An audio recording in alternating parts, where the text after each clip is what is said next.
오늘의 하나님 말씀은 구약성경 이사야서 30장 15절부터 18절까지입니다. 주 여호와 이스라엘의 거룩하신 자가 말씀하시되 너희가 돌이켜 안연히 처하여야 구원을 얻을 것이요 잠잠하고 신뢰하여야 힘을 얻을 것이오늘 너희가 원치 아니하고 이르기를 아니라 우리가 말 타고 도망하리라 한 거로 너희가 도망할 것이요 또 이르기를 우리가 빠른 짐승을 타리라 한 거로 너희를 쫓는 자가 빠르리니 한 사람이 구리진즉 천 사람이 도망하겠고 다섯이 구리진즉 너희가 다 도망하고 너희 남은 자는 겨우 산 꼭대기에 깃대 같겠고 영우의 기호 같으리라 하셨느니라. 그러나 여호와께서 기다리시나니 이는 너희에게 은혜를 베풀려 하시며 일어나시리니 이는 너희를 긍휼히 여기려 하심이라. 대저 여호와는 공의의 하나님이심이니라. 무릇 그를 기다리는 자는 복이 있도다. 아멘. 혼자 있는 시간이란 제목으로 하나님 말씀을 선포하도록 하겠습니다. 아마도 지금 세계 인구가 이제 80억을 돌파했을 것으로 추정이 됩니다. 과거의 역사 가운데 가장 사람이 많이 살고 있는 시대가 아닌가 이렇게 생각이 됩니다. 다시 말해서 인구가 이렇게 증가하고 있는 반면 많은 사람들이 살고 있지만 옛날보다 점점 더 이렇게 개인주의가 되어가고 있지 않나. 히토리보치 한 사람 한 사람 이렇게 개인화되지 않나 이렇게 생각이 됩니다. 특별히 몇 년 전부터 이제 휴대전화가 지금은 5G, 6G 나왔나요? 아직 안 나왔나요? 5G까지 갔죠. 이제 그거에다가 모든 정보를 담아놓고 아주 친한 사람과 가까이 대화하면서도 또 오래간만에 만나서 식사를 하면서도 중간중간에 이걸 많이 보면서 이렇게 개인화되어 가고 있지 않나 이렇게 생각이 됩니다. 그래서 철학적으로는 인생들이 그렇게 되어가는 것을 고독하다 이런 식으로 표현을 합니다. 영어로는 solitude라고 하는데 solitude 고독하다, 혼자다. 이건 좀 부정적인 네거티브한 단어이겠죠. 이것을 크리스찬들이 혼자 있는 시간이라고 이렇게 표현을 하면 파지티브로 해서 아주 긍정적인 표현이 될 수가 있습니다. 어떻습니까? 여러분 이 개인주의가 되어가고 남들 모르고 자기중심적으로 되어가는데 혼자 있는 시간이라면 똑같은 단어거든요. 똑같은 말이거든요. solitude라는 혼자 있는 시간.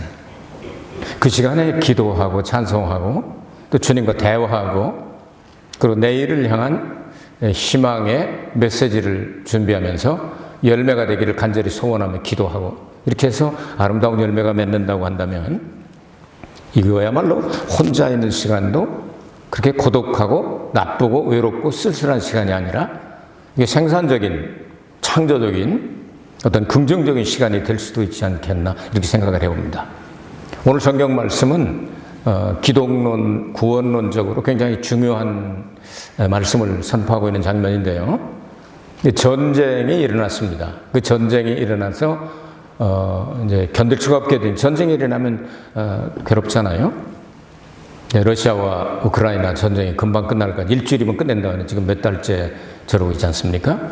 그래서 수십만 혹은 수백만 명이 지금 죽고 얼마나 죽었는지 계산도 못하고 또 요즘 이제 보고 들어오는 내용들을 이렇게 참조를 해보면 북조선에도 이렇게 이 코로나 문제 때문에 먹는 것이 많이 문제가 생겨서 애들이 굶어 죽은 애들만 보고에 하면 40만 명이 넘는다. 그리고 이제 그런 건 이렇게 보통 공식 루트에서는 발표가 되지 않죠.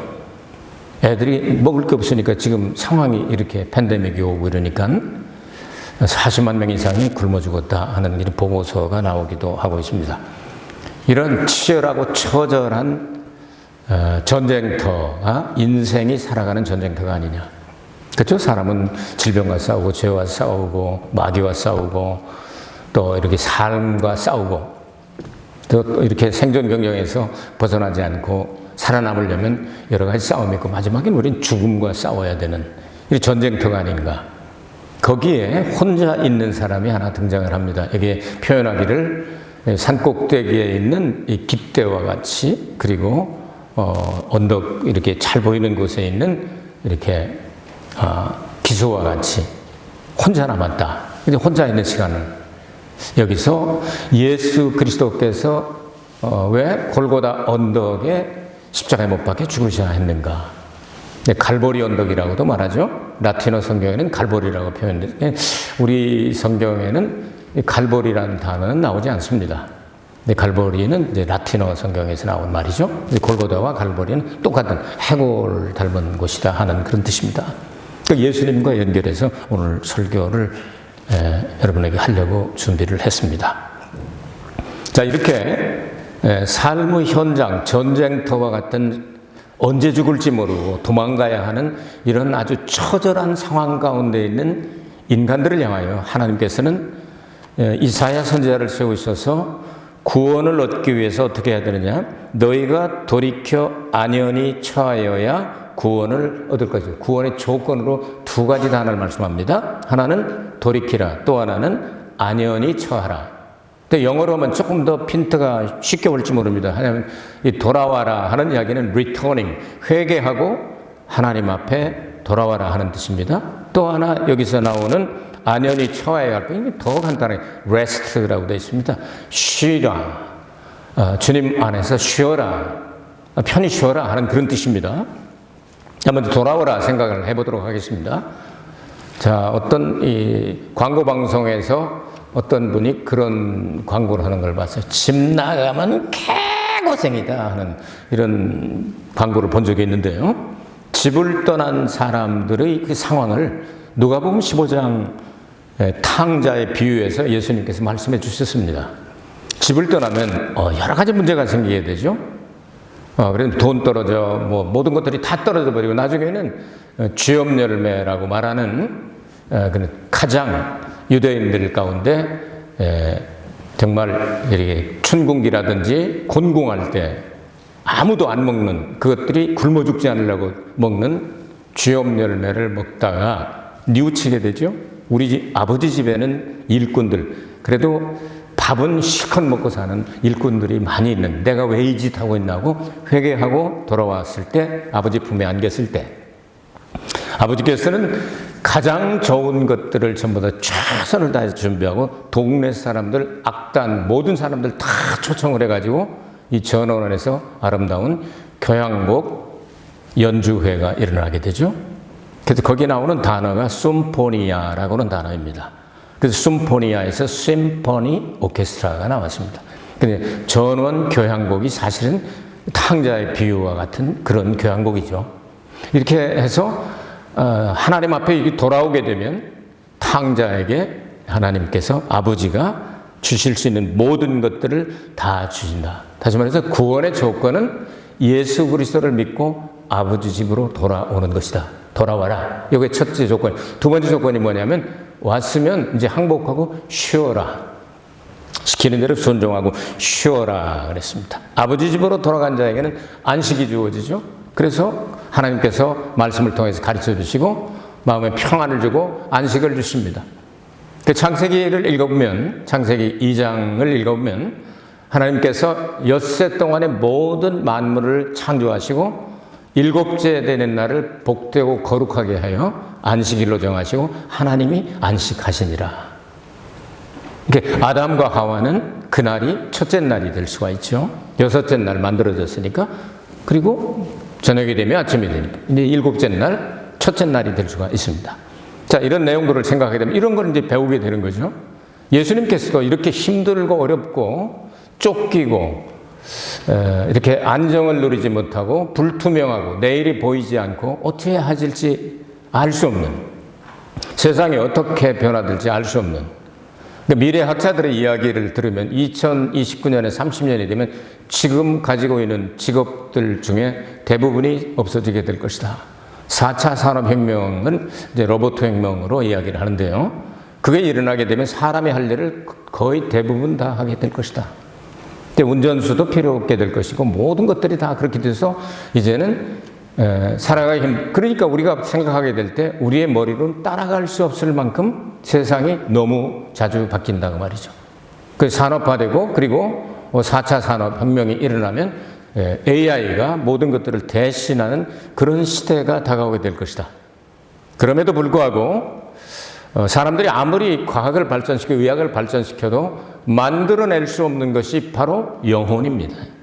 그 영혼을 통해서 하나님과 깊은 교제를 할 수 있는, 하나님과의 그 혼자 있는 시간을 대화할 수 있는, 이거 진짜 안식입니다. 예수님께서 말씀하셨습니다. 수고하고 무거운 짐자들아 다 내게로 오라. 내가 너희를 쉬게 하리라. 쉬게 하리라 하는 게 그게 안식, 레스트, 그 뜻이에요. 그런데 그걸 언제 어떻게 쉬느냐, 인류 전체로 생각할 때는 요한계시록 14장 13절에 보면 주 안에서 죽은 자들이 복이 있도다. 그들은 저희의 모든 것들을 그치고 쉬리니 할 때, 그때 쉰다는 단어를 아나파오라는 단어를 썼습니다. 이 단어는 아나파오시스라는 말은 어떤 말이냐면요, 이게 하프타임에 쉬는 쉼을 이야기합니다. 자, 우리가 운동이나 이런 때, 축구 같은 데서 특별히 하프타임 있지 않습니까? 아주 격렬하게 운동을 하니까 15분 정도를 쉬지 않으면 그 다음에 또 뛰기가 어려우니까 그래서 쉬게 하지 않습니까? 그때 쉬는 것이 바로 아나파오입니다. 아나파오시스. 하프타임을 쉬게 하는 거예요.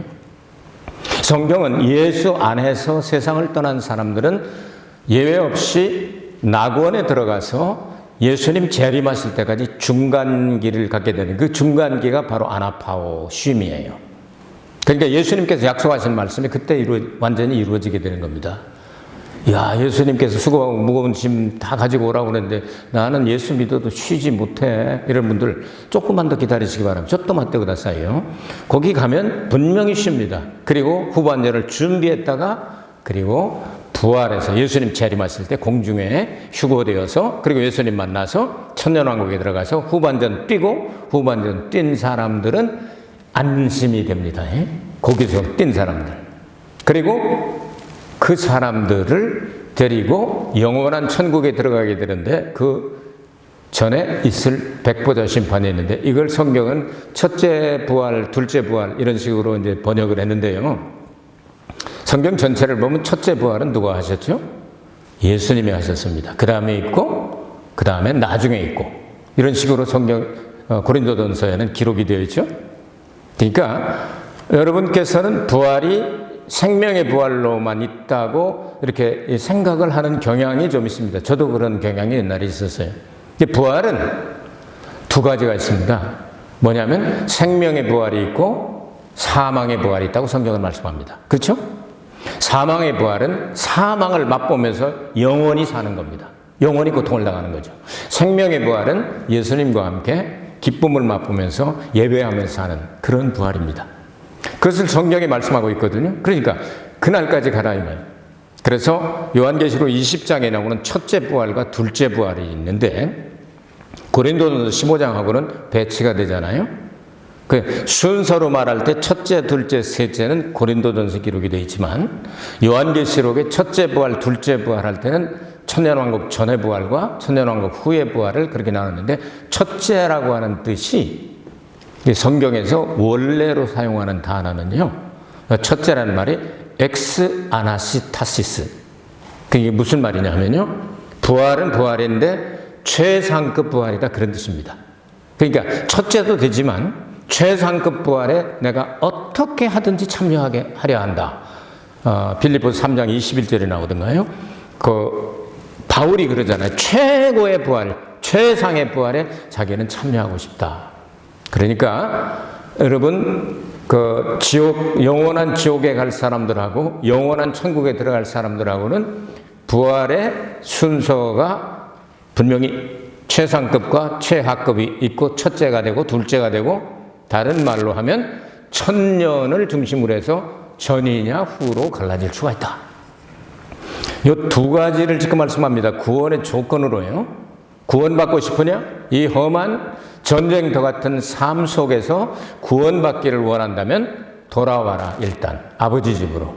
그리고 쉬어라, 아버지가 준비한 것을 가지고 쉬어라. 이어서 15절 하반절에 잠잠하고 신뢰하여야 힘을 얻을 것이오늘, 이렇게 말씀하고 있습니다.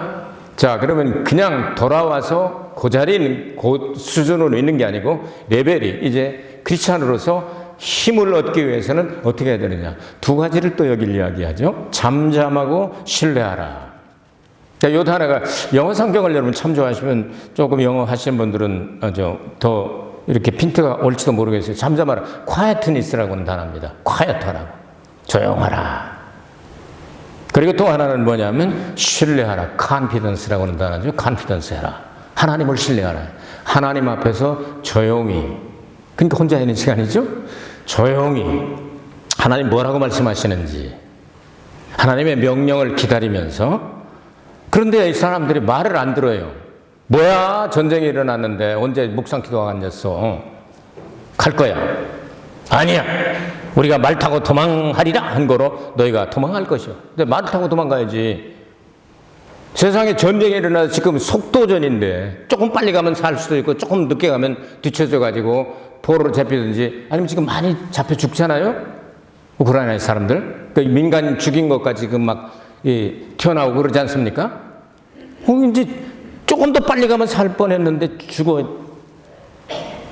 현대인하고 닮은 것 같아요. 요즘 여기서 이야기하는 얘기가 전쟁터에서 빨리 도망가면 사니까 말도 타고 빨리 달릴 수 있는 그 짐승이 있으면 짐승을 이용해서라도 빨리 도망가는 사람이 사는 거야. 그게 장땡이야. 그러니까 너 우물거리다 너 이제 잡혀 죽어. 하나님 말씀은 안 듣고 자기들 하고 싶은 대로 폐잔병처럼 이렇게 막 도망가는 겁니다. 오늘날 사람들이 그렇게 살고 있지 않나요? 여러 가지 문제 가운데 스트레스가 얼마나 많습니까? 여러분 어떻게 생각하세요? 여러분들도 지금 가지고 있는 모든 것들이 만족할 수도 있겠지만 때로는 그런 생각이 들지 않아요? 아무 신경 안 쓰고 한 몇 달 좀 쉬었으면 좋겠다, 그런 때 없어요? 그러면 월급은 누가 줘? 누가 먹여 살려? 그러니까 움직여야 되는 거예요. 아니야, 내가 쓰러지면 우리 집안 누가 다 책임지나. 계속 도망가고, 이게 이제 어떻게 보면 스트레스를 받게 되는 거죠. 월급, 경제적인 걱정을 해야죠. 거기다가 또 이제 슬슬 또 이 병들이 또 신방 오잖아요. 원하지 않아도 그냥 문도 잠궈놨는데도 쏙 열고 들어가지고 나이 먹었으니까 너 이제 무릎 좀 아파봐, 허리도 아파보고 하면서 슬슬 또 건드려요. 그것들 피해서 다니려면 여러분이 보통 스트레스가 아니죠. 이런 스트레스 받을 때 빨리 도망가야지. 이게 제일 지름길이야. 제일 빠른 길이 여기야. 그러니까 야, 말 갖고 오라고 그래. 당나귀라도 갖고 오라고 그래. 아니, 나귀 새끼라도 갖고 오라고 그래. 타고 도망가야지. 빨리빨리. 내 걸음에다 그걸 해야 열심히 도망가려고. 그러니까 속도가 사람을 죽이느냐 살리느냐, 이런 시대에 우리가 살고 있단 말이죠. 그런데 하나님께서는 뭐라고 말씀하시냐면요, 네가 도망가는 것보다 더 빨리 쫓아온다. 그러니까 도망가도 소용없다. 말짱 황이다 그 말이야. 도망가도 어디까지 도망갈래 네가? 어디로 도망갈 거야? 사망의 그림자가 쫓아오게 되는데 어디로 도망갈 거냐? 도망갈 길이 없지 않냐? 그러니까 신뢰하라, 컨피던스 해라, 이렇게 말씀합니다. 자, 신뢰하라. 자, 지금 전쟁터와 같이 아수라장에 대해서 지금 막 어떤 사람은 죽어가고 어떤 사람은 배가 뚫려, 어떤 사람은 머리에 피 철철 흘리고 아주 정신없는 그런 아수라장 가운데 있는데 내가 도망가야 되겠다. 그런 데서 나온 한국 속담이 뭐 있죠? 걸음아 날 살려라, 36개 주랭랑, 뭐 이런 단어들 있죠. 자, 이렇게 해가지고 막 다 도망가고 막 다 도망가고 있는데 여기에 나오는 영우의 기, 영이란 말은 이 산봉우리 영자입니다. 영우의, 그리고 산꼭대기, 여기에 깃발처럼, 이 깃발이라고 하는 단어가 영어 성경에는 비콘이라고 하는, BACON, 비콘. 비콘이란 말은 우리말로 하면은 더 알기 쉬운 건 뭐냐면 봉화대라고 여러분 혹시 들어보셨어요? 봉화, 이 불 올리는 거. 봉화대란 뜻입니다. 비콘이란 말은. 이걸 담당한 사람이 한 사람이 남았다는 거예요. 혼자 있는 시간을 갖는 거예요. 왜냐? 나마저 도망가 버리면 다 죽어. 이렇게 몇 사람이라도 살려면 내가 이거 끝까지 붙잡고 길을 들고 있어야 돼. 아직 망하지 않았으니까 빨리 조치를 하고 빨리 어떻게 살 구멍을 찾아라 하고 이게 서 있다는 거예요. 그런 뜻이에요. 봉화대 딱 불을 올리잖아요. 그럼 막 연기에 전쟁이 일어났대. 오랑캐가 쳐들어온대. 그러니까 우리 대치하자. 이걸 그래서 다 이 봉화대에 지금 남산에도 가보니까 그게 하나 있더라고요. 그걸 보고서 사람들이 죽을 사람이 살고 도망할 사람 도망하고 또 이 대치할 사람들 대치하고 준비하고 이렇게 한단 말이죠.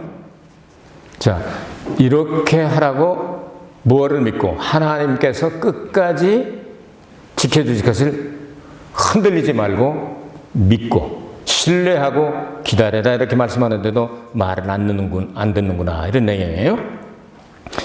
여기서 우리는 예수 그리스도의 모습을 봅니다. 예수 그리스도는 흑암의 세력 사탄 마귀로부터 포로가 되고 잡혀 죽고 도적질하고 죽이고 멸망을 당하고 아수라장이 그냥 아사리판이 되어 있는 그런 곳에 예수님께서 해골 곳 많은 사람들 처형하고 십자가에 못 박아 죽이고 해골이 잔뜩 있고 생김새도 거기 가면 또 해골처럼 생겼습니다. 그게 골고다 언덕입니다.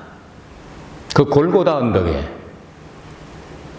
라틴어로 하면 칼보리 언덕에 예수님이 홀로 서셔서 십자가상에서 7번 말씀하시게 될 때 여러분 6번째 엘리 엘리 라마 사박다니 삼위일체 하나님 언제나 함께 계셨는데 하나님도 외면하시고 네가 죽어야 인류의 구원의 길이 열린다 이렇게 말씀하시니까 나의 하나님 어찌하여 나를 버리셨습니까? 처절하게 분리되고 혼자 있는 시간을 갖게 되죠. 그때 베드로는 3장 18절부터 20절까지의 말씀을 읽어보면 예수님께서 그렇게 해서 운명하셔서 육체로는 죽임을 당하셨으나 영으로는 살리심을 받아서 왜? 마지막 말씀이 아버지요 나의 영혼을 아버지께 부탁하나이다. 그 영혼을 살리셔서 3일 동안 72시간 3일 동안 옥에 있는 영들에게 내려가서 하나님의 복음을 말씀을 선포하셨다고 성경 기록을 합니다. 그렇죠? 예수님은 마치 영후에 남아있는 마지막 하나의 깃발처럼 그리고 그 깃발을 들고 있는 기수처럼 봉화불을 피어올리는 비콘처럼 예수님 자신의 몸을 희생의 제물로 전부 피 다 흘리시고 그 몸을 태워서 온전한 제물처럼 하나님 앞에 향나는 제물을 옮기시면서 이것을 바라보는 자들은 내게로 와서 구원을 받으라고 예수님께서 서 계신 것 그 모습을 연상하고 있지 않습니까? 예수님은 3일 만에 부활하셨습니다. 그 부활하신 것에 대하여 성경은 로마서 10장 9절에서 10절에 예수께서 죽으시고 부활을 하시게 하신 하나님을 믿는 자에게는 구원을 주시게 됩니다. 그리고 이어서 말씀하기를 마음으로 믿어 의에 이르고 입으로 시인하여 구원에 이르느니라. 이 사실을 믿는 사람에게 하나님께서는 누구든지 구원을 주신다 그렇게 말씀하십니다. 마치 그 언덕에 혼자 남아서 혼자 있는 시간을 외롭고 쓸쓸하지만 부활 후의 영광을 바라보면서 기다리셨던 예수님의 모습을 우리는 볼 수가 있습니다. 예수님은 컨피던스, 신뢰하셨습니다. 내가 이렇게 버림을 받아서 죽어도 나의 아버지께서 반드시 나를 살려주실 것이다 하는 그 믿음이 흔들리지 않아서 살려주셨다고 성경은 기록을 하고 있지 않습니까? 이제 마지막 세 번째로 18절입니다. 그러나 여호와께서 기다리시나니 이는 너희에게 은혜를 베풀려 하시며 목적이 분명하죠. 은혜 주시려고 기다리시고 일어나시리니 이는 너희를 긍휼히 여기려 하심이라. 긍휼히 여기시려고 일어나십니다. 그리고 대저 여호와는 공의의 하나님이심이라 무릇 그를 기다리는 자는 복이 있도다. 예수님이 기다리셨던 그것처럼 기다리는 우리도 복을 주시겠다고 말씀하시는데 여호와께서 기다리신다. 하나님은 정한 때, 그때가 되어야 하나님의 역사를 이루십니다. 우리가 기도한다고 해서 안 되는 일이 하나님의 시간이 땡겨오거나 뒤로 가거나 그렇게 하는 게 아니고 하나님의 뜻을 알고 기도하면서 기다릴 수 있게 하시는 게 기도의 응답입니다, 여러분. 여러분, 기도한다고 예수님이 재림의 날짜가 빨리 온다든가 늦게 된다든가 아닙니다. 하나님의 시간표대로 됩니다. 그러나 우리가 왜 기도합니까? 하나님의 약속의 말씀을 붙잡고 주여 그날까지 내 믿음이 흔들리지 않게 하여 주시고 나의 기도가 하나님 앞에 올라가는 향내 나는 향기가 되게 하시고 이래서 기도하고 응답을 받는 것이지 하나님의 시간표 바꾸려고 기도하는 거 아닙니다, 여러분. 하나님은 은혜를 주실 때 은혜를 주십니다. 그래서 은혜를 주시려고 기다리고 계신다. 그때까지 참는 자에게 은혜를 주신다, 그 말입니다. 하나님은 일어나십니다. 은혜 받았으니 이제 긍휼을 받아야 되겠지? 내가 너를 도와주려고 지금 일어났단다. 긍휼히 여기려고 일어났단다. 마지막까지 주를 앙모하는 자는, 기다리는 자는 복이 있도다, 이렇게 말씀을 하셨어요. 우리는 오늘 오순절 이 달해막을 보고 있습니다. 지난주가 부활주일이었습니다. 이제 부활주일로부터 시작해서 제1주일부터 7주일까지 7번째, 금년으로 말하면 6월 5일이 되겠습니다. 50일째가 됩니다. 그러면 그날 성령 강림 주일을 지키게 됩니다. 우리는 이 메시지를 받으면서 우리가 해야 할 일이 무엇인가를 기다려야 합니다. 하나님이 기다리라고 했으면 기다립니다. 하나님이 긍휼을 베풀 때까지 하나님의 일어나심을 보게 될 것입니다. 그리고 마지막까지 예수 그리스도께서 약속하신 성령으로 충만함을 받게 되면 우리는 예루살렘과 온 유대와 사마리아와 땅끝까지를 예수 그리스도의 증인이 될 수가 있다. 성령으로 충만함 받을 때까지 오순절 성령 강림 주일까지 이 메시지를 여러분 음미하면서 기다려 보시기 바랍니다. 그리고 기도해 보시기 바랍니다. 하나님은 아끼지 않고 우리에게 은혜를 베풀어 주시게 될 것입니다. 좋으신 우리 아버지 하나님, 저 미국 가면 꼭 이 사람들은 인사할 때 God is good 이쪽에서 all the time 그래. 하나님은 언제나 좋으시다. 하나님은 좋으시다. God is good, He's a good God 하면서 막 이렇게 인사들을 해요. 하나님은 언제나 좋으신 분입니다. 모든 것이 합력하여 선을 이루게 하십니다. 여러분에게 섭섭하게 해주신 것 한 번도 없습니다. 실패하신 적도 한 번도 없습니다. 잘못하신 것도 한 번도 없습니다. 다만 우리가 가끔 미련해서 못 깨닫고 착각한 것 뿐이지요. 하나님께서 말씀하신 이 말씀을 그대로 여러분 실천하시고 오순절 성령 강림까지 성령의 충만함을 받기 위해서 기도하시기를 바랍니다. 정리해 보도록 하겠습니다. 하나님은 구원의 조건으로 두 가지를 오늘 본문에서 말씀하셨습니다. 뭐죠? 돌아와라. 그리고 좀 안식하여라. 쉬었으면 좋겠다. 너 너무 지쳤어. 그런데도 불구하고 사람들은 막 말 타고 도망가야지. 빠르게 도망가야지 하는데 네가 도망간다고 되는 게 아니야. 마귀가 그렇게 간단한 존재가 아니야. 너는 내 안에 들어와서 quietness, 조용하게 그리고 흔들리지 않은 믿음을 가져 컨피던스, 신뢰하고 그리고 끝까지 기다리면 너는 짱이 드는 거야. 대박 나는 거야. 하나님이 준비하신 그 은혜를 여러분 하나도 놓치지 말고 다 받게 되시되 오순절 성령 강림 주일까지 금년의 목표를 세우시기 바랍니다. 주여 첫사랑 회복하게 하시고 성령에 잠겨있는 게 성령 세례 아닙니까? 조금 마른 것 같은데 안 되겠습니다. 성령 안에 폭 잠겨서 다시 한번 성령의 권능으로 무장시켜 주옵소서. 여러분 다가오는 남은 6주간 동안 계속 기도하고 그렇게 되시길 주의 이름으로 축복합니다. 은혜가 풍성하신 아버지 하나님 감사드립니다. 오늘 또 하나님의 말씀을 들었사오니 말씀 그대로 순종하게 하여 주옵소서. 예수 그리스도 이름 받들어 기도하옵나이다. 아멘. 하나님께 영광의 박수 올리겠습니다. 하나님 영광 받아 주옵소서. 아멘.